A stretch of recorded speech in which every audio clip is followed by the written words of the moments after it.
Hej og velkommen til dagens video. I dag der skal jeg lave en storytime. Det skal være sådan en paranormal en, fordi at, jeg har oplevet nogle lidt underlige ting igennem mit liv. Hvis jeg sådan starter fra begyndelsen af, så sådan da jeg var lille, der levede jeg i et sådan pænt hjemsøgt hus.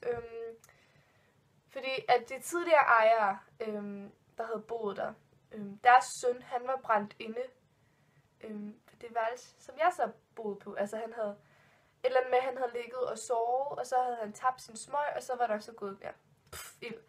Og han er så død derinde. Og der havde jeg så soveværelse, da jeg var lille, et par år, indtil vi så flyttede. Og det er sådan pænt creepy, altså, ja, det vidste jeg så ikke sådan før nogle år siden, mine forældre fortalte mig det og sådan noget. Men det er sådan, jeg kan ikke rigtig huske nogen sådan paranormale oplevelser derhen sådan selv, kun at jeg har så levet på det værelse, hvor han er død og sådan noget. Men det har min far så, fordi at, en dag da han skulle så klippe hække, han skulle klippe hæk, foran huset der er en hæk, okay godt. Og så hen ved hoveddøren, så der er der sådan et lille vindue, der var et lille vindue. Og så står min far sådan lidt casual og klipper hæk, og så stopper han et øjeblik, og så kigger han op. Og så i det han kigger op, der ser han så sådan, ja, en teenage-dreng stå og kigge på ham fra det her vindue af, altså bare sådan stå sådan og stirrer og kigger på ham.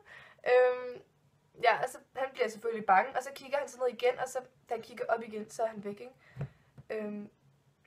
Men det kunne sagtens have været ham, der brændt inde, som jeg har stået og holdt øje, fordi jeg tror virkelig, at det hus, det var hjemsøgt. Både min far og mor har også fortalt, at de sådan kunne lugte, sådan brændt. De kunne lugte, det sådan var brændtagtigt. Selvom det var blevet renoveret selvfølgelig hus og sådan noget, så kunne de stadig sådan lugte den der duns af brændt hus. I guess. Ja. Men det var sådan mit første hus. Eller mit første hus. Det første hus, jeg boede i. Det var det ikke, men shit, okay. Det første hjemsøgte hus, jeg boede i. Så er det så det her hus, jeg bor i nu, som er sådan et nyt hus, som vi er de eneste, der har boet i. Der er ikke andre, der har boet i før, altså sådan noget. Men her har jeg også oplevet nogle ting. Altså jeg har bare sådan, det klammeste jeg har oplevet, det var en nat, hvor jeg lå i min seng, og der var fucking helt mørkt. Og alle i huset sov, er jeg 100% sikker på. Men jeg ligger sådan i min seng, og jeg skal til at sove, og jeg kunne ikke sove den nat. Men jeg lå bare sådan, og du ved, sådan kiggede i luften, og tænkte, du får nok i søvn på et tidspunkt. Så lige pludselig, det er så creepy, det var helt dårligt. Så hører jeg sådan en hvisken-agtigt, eller sådan en lille pigestemme, eller sådan, som hvisker mit navn. Jeg tror, hun gør det 2 gange, eller sådan noget. Og jeg får kuldegysninger. Og det kom sådan under min seng af. Og det var fucking, jeg kan ikke klare det her. Og det kom under min seng af, og jeg var sådan lidt, what the fuck. Men jeg tror bare, jeg vendte mig om i min seng. Det er sådan, det creepieste, og så har jeg sådan oplevet, sådan at føle mig overhovedet-agtigt. TV'et tænder, radioen tænder, altså sådan nogle basic ting.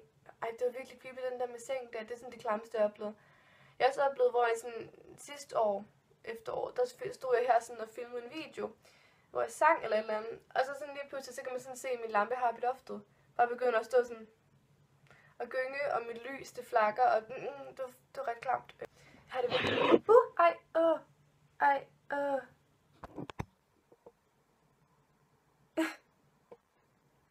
Ej, det var klamt. Nu har jeg det her dårligt.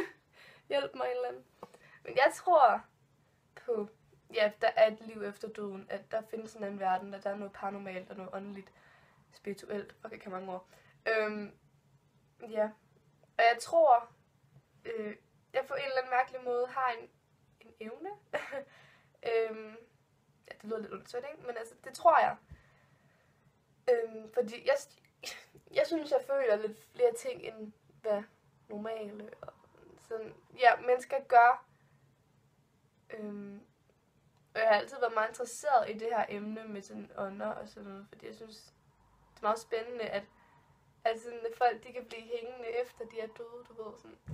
Og jeg føler også, at jeg har nogen, der sådan beskytter mig-agtigt. Min morfar og min bedstefar, som så er min farfar, kalder mig bare bedstefar. Men de er så døde. Jeg har det sådan lidt, jeg tror, at de beskytter mig-agtigt, fordi jeg havde et godt forhold til begge to. Og det er sådan, at de bliver hængende-agtigt for at se, om jeg har det godt. Og også det der med at beskytte sig. Jeg har også prøvet, hvor jeg har ligget i min seng. Og så sådan følt, at der er en, der har sat sig-agtigt. Altså sådan mærket den der, en, der sætter sig i sengen.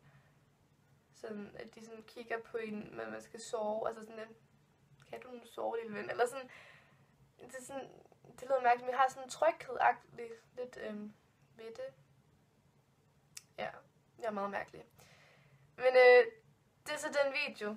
Jeg vil da godt lave andre sådan storytimes. Jeg tror bare ikke, jeg oplever ikke nogle spændende ting i mit liv. Altså, men hvis der sker andre paranormale ting eller noget, så vil jeg selvfølgelig lave en video omkring det, fordi jeg synes, det er mega spændende. Vi ses bare i min næste video, og tusind tak, fordi du så med. Og husk at tjekke beskrivelsesboksen, hvor der står links til mine forskellige sociale medier. Ja, og husk at abonnere, hvis du kunne lide videoen, og giv den et like, så jeg ved, du håber, at jeg ikke bliver dræbt af en dæmon, eller jeg ved det ikke. Men tak fordi du så med, og vi ses bare med næste video. Hej!